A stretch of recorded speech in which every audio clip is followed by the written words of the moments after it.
Alhamdulillahilladzi bini'matihi tatimmus shalihat wa bifadlihi tatanawwa'ul a'mal wal qurbat wa bilutfihi tustarul 'uyub wa zallat. Asyhadu an la ilaha illallah wahdahu la syarika lah wa asyhadu anna Muhammadan 'abduhu wa rasuluh. Allahumma salli wa sallim ala nabiyyina Muhammad wa ala alihi wa ashabihi wa man tabi'ahum bi ihsanin ila yaumiddin. Qala Allah Ta'ala fi kitabil karim, a'udzu billahi minasy syaithanir rajim. Bismillahirrahmanirrahim. Wasta'inu bis sabri was shalah wa innaha lakabiratun illa 'alal khashi'in. Allahumma arhamna bil Qur'an. Alhamdulillah, kita bersyukur kepada Allah Subhanahu wa taala pada pagi menjelang siang ini masih mendapatkan rahmat dan nikmat dari Allah Subhanahu wa taala, sehingga kesempatan ini bisa kita gunakan untuk meningkatkan kualitas ilmu dan mudah-mudahan amal kita. Mudah-mudahan apa yang kita lakukan pada kesempatan pagi menjelang siang ini termasuk salah satu bentuk wujud rasa syukur kita kepada Allah Subhanahu wa taala atas rahmat dan nikmat yang diberikan. Salawat beriring salam tidak lupa kita sampaikan untuk uswah hasanah kita Nabi Muhammad sallallahu alaihi wasallam, untuk keluarga beliau, sahabat-sahabatnya, serta orang-orang yang senantiasa mengikuti petunjuk beliau hingga akhir zaman. Semoga kita selalu tergolong mengikut Rasulullah sallallahu alaihi wasallam yang kelak di yaumil qiyamah berhak untuk mendapatkan syafaatnya. Allahumma amin. Bapak Ibu hadirin hadirat yang rahmati Allah Subhanahu wa taala, materi kita akan membahas tentang salat khusyuk.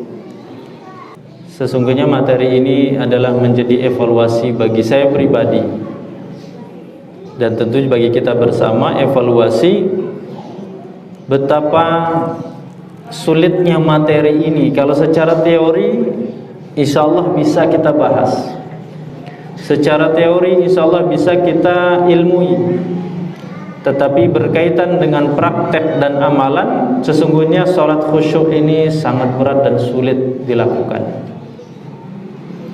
Bapak-ibu hadirin hadirat rahmati Allah Subhanahu wa taala, sementara salat khusyuk ini sesuatu yang harus kita lakukan setiap hari minimal 17 kali di dalam sehari semalam, yaitu dalam ibadah sholat. Dan sholat itu merupakan rukun kedua di dalam Islam. Rukun kedua di dalam Islam, sangat mendasar, sangat usul di dalam agama kita. As-sholatu imaduddin, faman aqama faqad aqamaddin, waman hadamaha faqad hadamaddin. Salat itu adalah tiang agama. Siapa yang menegakkannya maka dia telah menegakkan agama, dan siapa yang merobohkannya maka dia telah merobohkan agamanya. Karena salat ini merupakan rukun kedua di dalam agama, persoalan yang pokok, persoalan yang prinsip, sehingga Allah Subhanahu wa taala kelak di yaumil qiyamah, ketika hamba ini, ketika kita manusia menghadap kepada Allah Subhanahu wa taala, yang pertama kali akan ditanya oleh Allah adalah persoalan salat. Awwalu ma yuhasabu bihil 'abdu yaumal qiyamah as-shalah. Fa idza saluha sa'iru amalihi. Kalau salatnya seseorang itu dianggap beres, dianggap baik, dianggap benar, maka insya Allah ibadah dan amalan-amalan yang lain pun akan baik dan beres. Tetapi sebaliknya, ketika amal ibadah sholatnya belum beres, tidak benar, kemungkinan ibadah-ibadah yang lain belum benar ataupun tidak beres. Sehingga Bapak Ibu rahmati Allah Subhanahu wa taala, ketika tahu betapa pentingnya persoalan sholat, maka setan mengikrarkan diri, memproklamirkan diri di hadapan Allah Subhanahu wa taala ketika diusir dari surga, ketika diusir oleh Allah Subhanahu wa taala, dengan mengatakan bahwa dia akan menggoda, dia akan menggelincirkan anak cucu Adam dari kanan, dari kiri, dari belakang atau dari depan, kecuali dari atas. Apa cara setan yang dilakukan diantaranya untuk menggelincirkan hamba Allah Subhanahu wa ta'ala, bagaimana menjadikan solat seorang hamba itu adalah solat yang tidak mendapatkan atau mencapai tingkat kekhusyuan.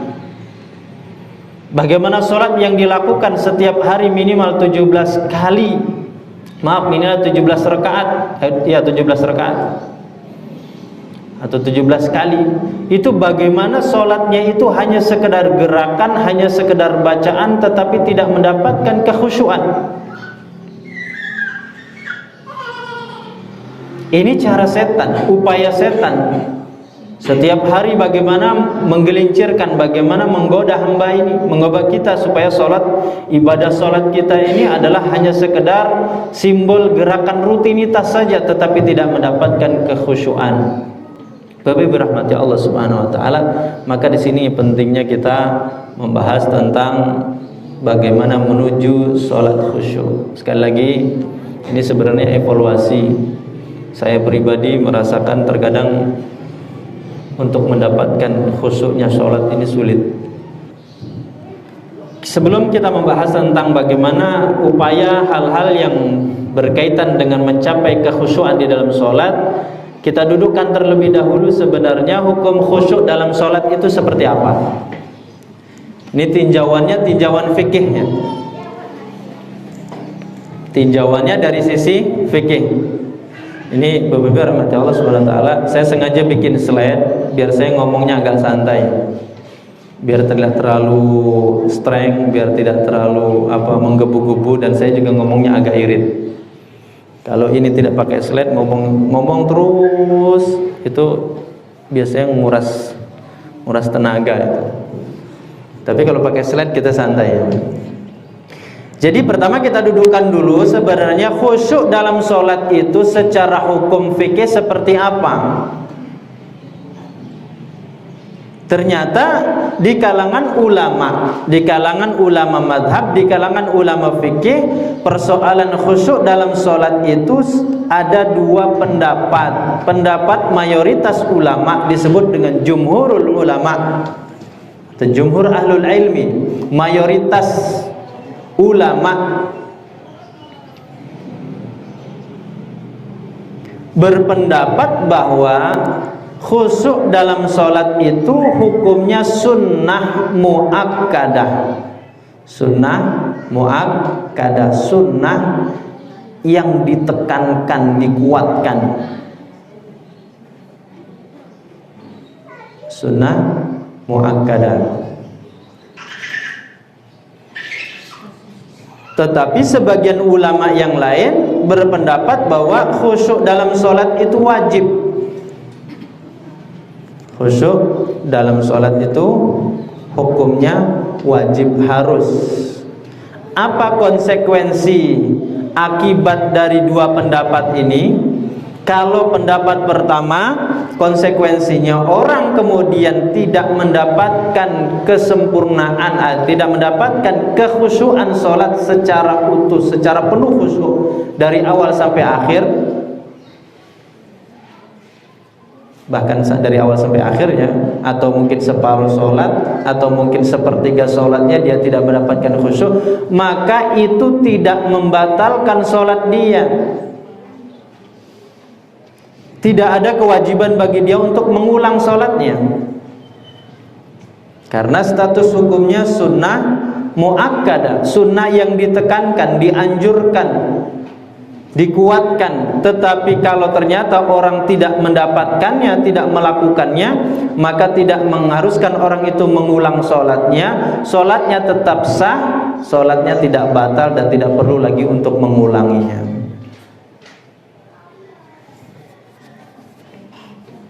Tapi kalau pendapat yang kedua, konsekuensinya apa? Berarti kalau orang dalam sholat dia tidak khusyuk, akibatnya apa? Dia harus ulang sholatnya, karena sholatnya dianggap batal, sholatnya dianggap tidak sah. Ini pendapat sebagian ulama.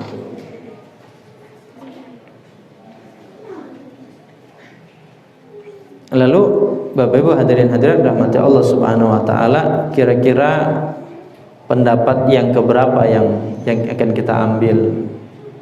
Kalau saya lebih cenderung pendapat yang pertama. Apa alasannya? Alasannya ini. Alasannya,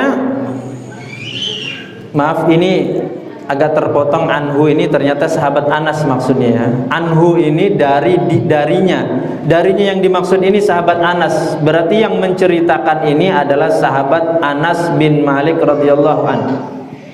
Sahabat Anas bin Malik ini termasuk sahabat yang paling banyak meriwayatkan hadis. Ada sahabat Abu Hurairah, ada Aisyah radhiyallahu anha, ada Anas bin Malik.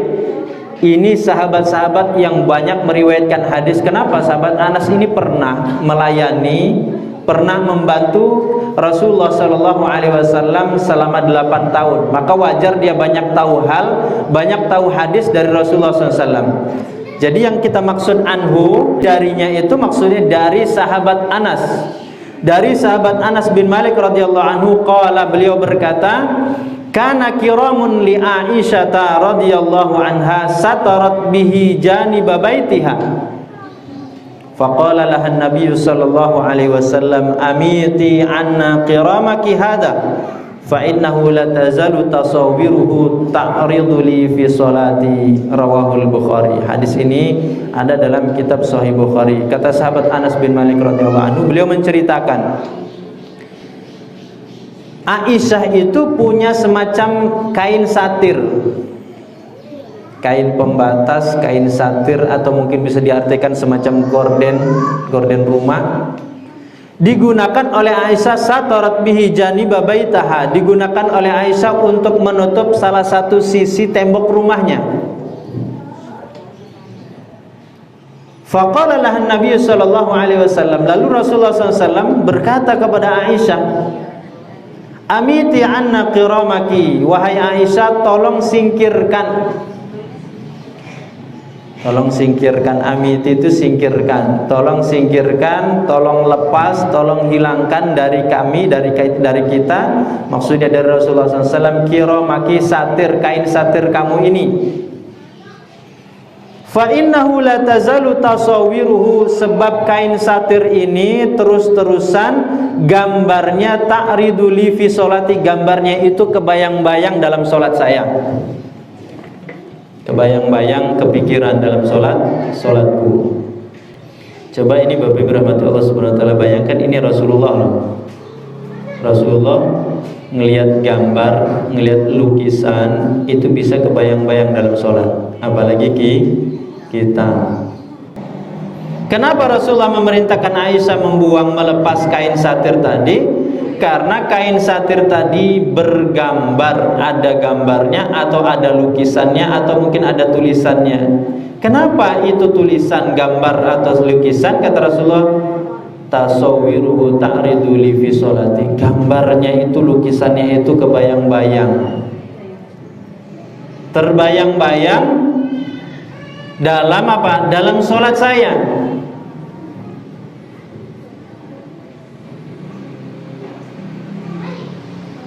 Ini kan menunjukkan Rasulullah SAW satu sisi beliau manusia sama seperti kita. Sama seperti kita manusia, Rasulullah SAW juga mengalami hal seperti ini. Bapak Ibu rahmati Allah Subhanahu wa taala, kira-kira apa kesimpulan hukum atau yang bisa kita jadikan dalil dari hadis ini? Hadis ini menunjukkan bahwa Rasulullah Shallallahu Alaihi Wasallam dalam sholat ternyata terpending, terganggu konsentrasinya, kekhusyuannya di dalam sholat. Dengan apa? Dengan gambar yang ada dalam satir tadi. Ini kan Rasulullah menyebutkan ta'ridu li fi sholati. Fi sholati itu di dalam sholatku, artinya bukan setelah sholat, bukan sebelum sholat, tetapi pada saat sholat. Berarti di tengah-tengah sholat itu Rasulullah SAW terpecahkan, terbagi, terkurangi, teralihkan konsentrasi dalam sholatnya dengan apa? Dengan terbayang gambar atau lukisan dalam satir tadi. Ternyata ketika Rasulullah SAW mengatakan demikian, tidak kita temukan ada satu hadis pun yang menyebutkan bahwa Rasulullah mengulang sholatnya. Tidak kita temukan penjelasan bahwa Rasulullah SAW menganggap bahwa sholatnya ini batal, sholatnya tidak sah sehingga harus diulangi.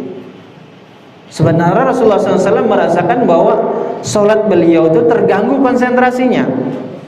Ini dalil, alasan, pendapat yang menguatkan pendapat pertama bahwa khusyuk dalam sholat itu adalah sunnah muakkadah.